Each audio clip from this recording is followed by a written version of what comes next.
Warren Buffett. The name pretty much says it all, right? He spent a lifetime sharing his wisdom, but what he wrote recently, well, it's different. Many are calling it his final letter to investors, and in this explainer, we're going to distill the most powerful, life-changing lessons from that letter. So you gotta ask yourself, what does a man who has achieved literally everything, what does he say in his final message? What's the last piece of wisdom he wants to leave behind? Spoiler alert, it's not just about money. It's about how to live a life that actually matters. And just to understand the weight of his words, let's talk numbers for a second. We're talking about a net worth of roughly $120 billion. That's a staggering figure, a number so big it's kind of hard to even wrap your head around. It puts him in the history books.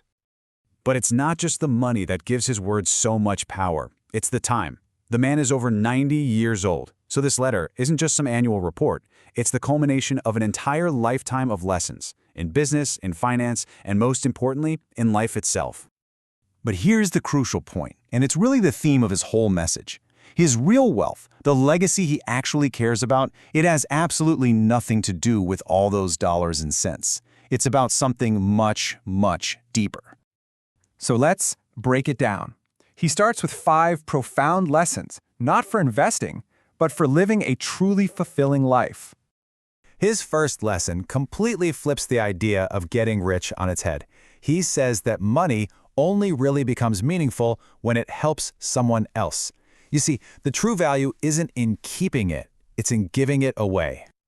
And you know, he's not just talking the talk. He has pledged to give away over 99% of his entire fortune, and he wants to do it while he's still here to see it, because he believes a life lived only for yourself is, well, an incomplete one. The second lesson is all about trust and learning to let go.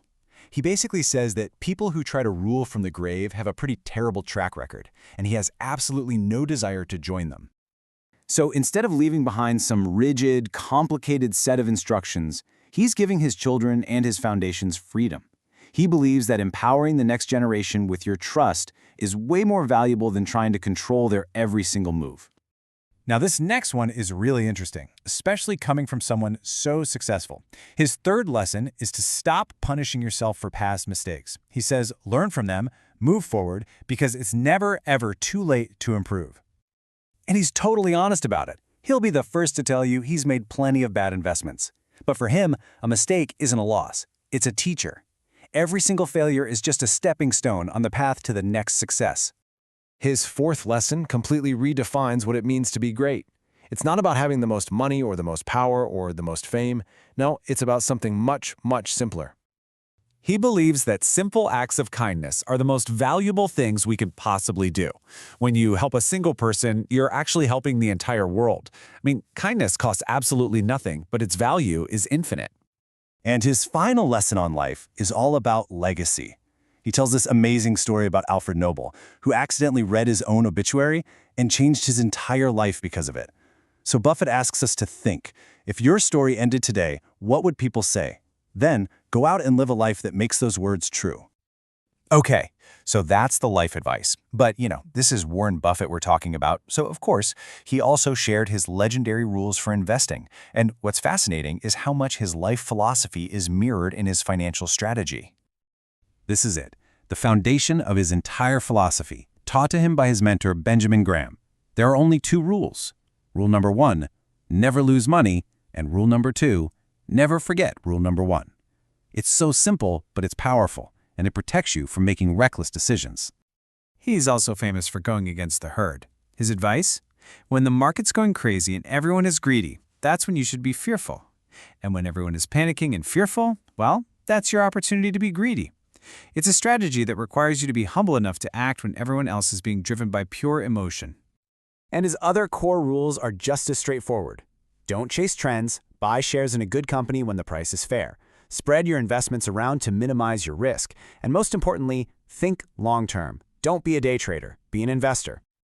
But maybe the most compelling part of all this wisdom is that he actually lives by these principles. His life is a true masterclass in simplicity and humility. And this story just perfectly illustrates how a so-called failure can change your life. After college, Buffett got rejected by Harvard Business School. He was crushed. But that rejection led him to discover that his investing heroes were actually teaching at Columbia. That one failure put him on the exact path to his destiny. It's incredible. And get this, despite his immense wealth, he still lives in the same house he bought back in 1958.